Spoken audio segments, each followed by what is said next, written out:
Hello everyone! Today I would like to talk with you about my camera rig. For a long time it suited me completely, but recently it happened. I tried to use a compact and light setup, after which I decided to reconsider my own and try to make the perfect rig. Okay, let's be honest, nothing is perfect, but I would like to put together a setup that meets the following criteria.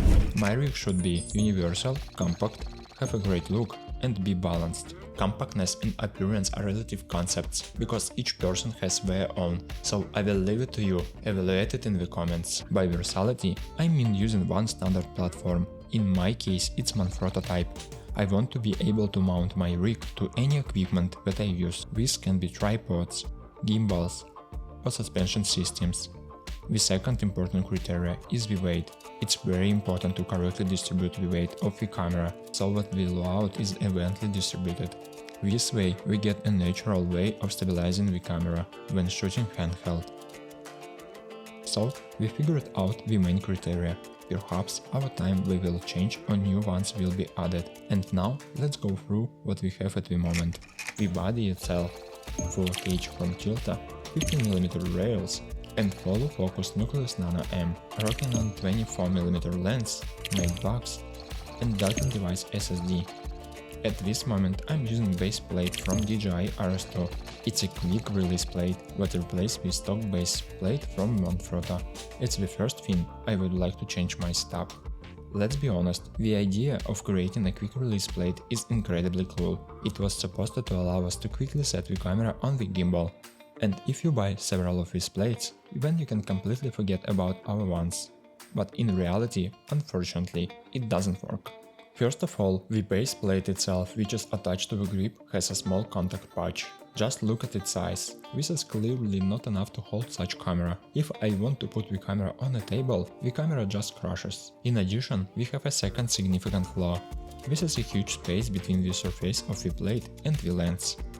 When shooting from a gimbal, this kind of attachment leads to micro-shaking of our image. And also the lens has a backlash. I noticed this if I put a little pressure on the lens itself. To fix micro-shaking, we often have to use stabilize effects on post-production.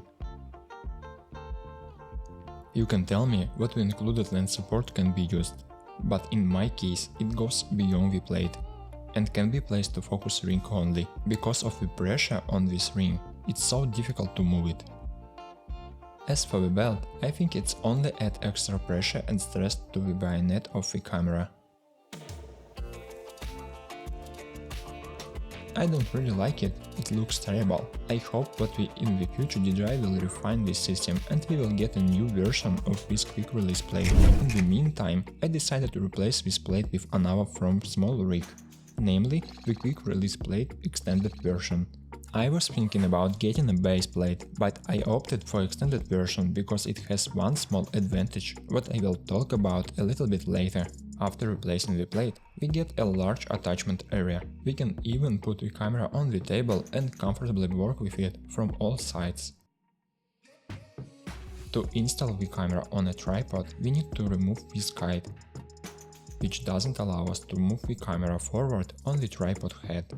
You can leave it on, but you risk dropping your rig if you forget to tighten it well. I just take it out and now the camera sits on the head of the tripod without any problems.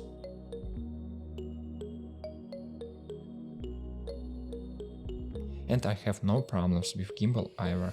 In order not to look for balance every time when installing the camera on a gimbal, we can put two marks on the side itself, which we will use to iron during assembly. On the cons, the problem of lens sagging remains, and in order to solve it, we need to find a way to support our lens. I think it's time to tell you about the features of the extended version of the plate. In addition to increased length, Small Rig also added another important feature, a place for a lens support mount, which I also ordered in advance. It can be installed in a special place, and we can also adjust its position and height.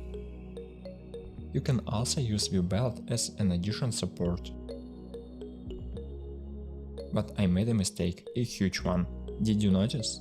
That's right, this solution is too big. When ordering, I missed two main points. First, the size of the mount itself. The second, that it only works when using systems with a battery grip. Unfortunately, they don't have a small version of it.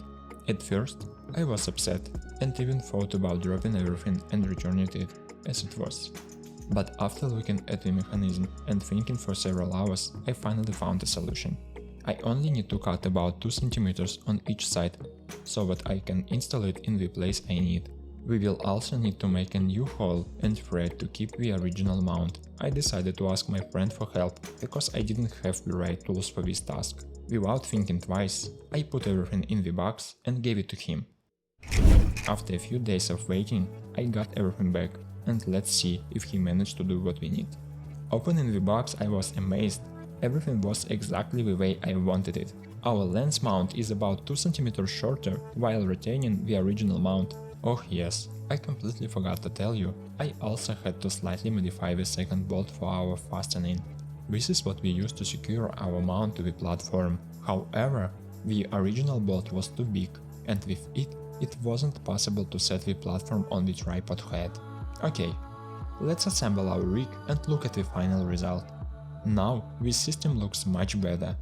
We have fixed the lens like a shoe, and we can place our camera on any surface. Let's make some test footage and compare it with what we had. In footage using DJI's quick release plate, you can see the micro shaking, which I mentioned earlier. This is especially noticeable if you move the camera smoothly from the top to bottom, even if you do it very smoothly. And now let's look at how our new platform with lens mount handled this task.